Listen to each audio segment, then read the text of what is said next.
Hello and welcome to this lecture. In this lecture, we look at the various backup and restore methodologies.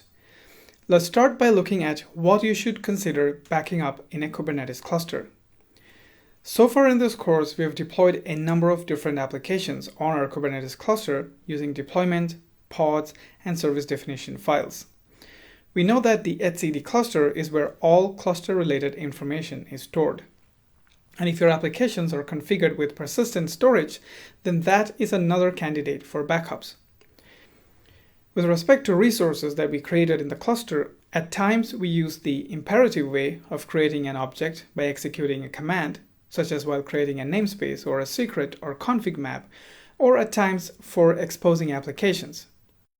And at times, we used the declarative approach by first creating a definition file and then running the kubectl apply command on that file. This is the preferred approach if you want to save your configuration, because now you have all the objects required for a single application in the form of object definition files in a single folder. This can easily be reused at a later time or shared with others. Of course, you must have a copy of these files saved at all times. A good practice is to store these on source code repositories. That way it can be maintained by a team. The source code repository should be configured with the right backup solutions. With managed or public source code repositories like GitHub, you don't have to worry about this. With that, even when you lose your entire cluster, you can redeploy your application on the cluster by simply applying these configuration files on them. While the declarative approach is the preferred approach, it is not necessary that all of your team members stick to those standards. What if someone created an object the imperative way without documenting that information anywhere?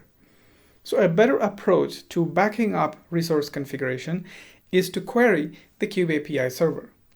Query the kubeAPI server using the kubectl or by accessing the API server directly and save all resource configurations for all objects created on the cluster as a copy. For example, one of the commands that can be used in a backup script is to get all pods and deployments and services in all namespaces using the kubectl utilities getAll command and extract the output in a YAML format. Then save that file. And that's just for a few resource groups. There are many other resource groups that must be considered. Of course, you don't have to develop that solutions yourself. There are tools like Arc, or now called Velero by Hept.io, that can do this for you. It can help in taking backups of your Kubernetes cluster using the Kubernetes API. Let us now move on to etcd. The etcd cluster stores information about the state of our cluster. So information about the cluster itself, the nodes, and every other resources created within the cluster are stored here. So instead of backing up resource as before, you may choose to back up the etcd server itself. As we have seen, the etcd cluster is hosted on the master nodes. While configuring etcd, we specified a location where all the data would be stored, the data directory. That is the directory that can be configured to be backed up by your backup tool. etcd also comes with a built-in snapshot solution. You can take a snapshot of the etcd database by using the etcd control utility's snapshot save command. Give the snapshot a name, snapshot.db. A snapshot file is created by the name in the current directory. If you want it to be created in another location, specify the full path.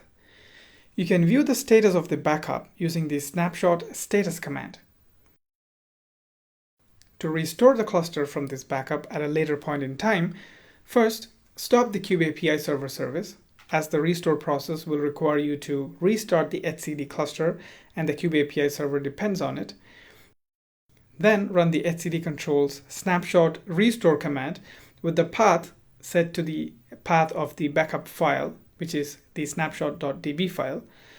When etcd restores from a backup, it initializes a new cluster configuration and configures the members of etcd as new members to a new cluster.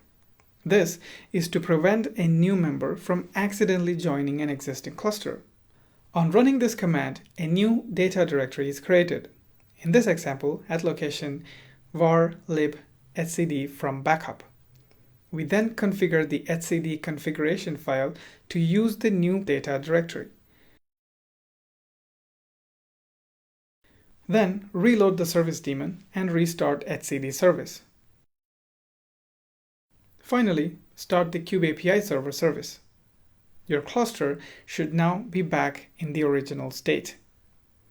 A quick note before I let you go.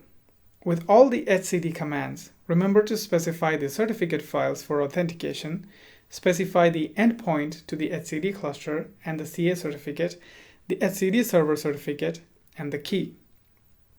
So we have seen two options, a backup using etcd and a backup by querying the kubeAPI server. Now both of these have their pros and cons. Well, if you're using a managed Kubernetes environment, then at times you may not even have access to the etcd cluster. In that case, backup by querying the kubeAPI server is probably the better way. Well, that's it for this demo. Head over to the practice test and practice backing up etcd in a cluster and then restoring from backups.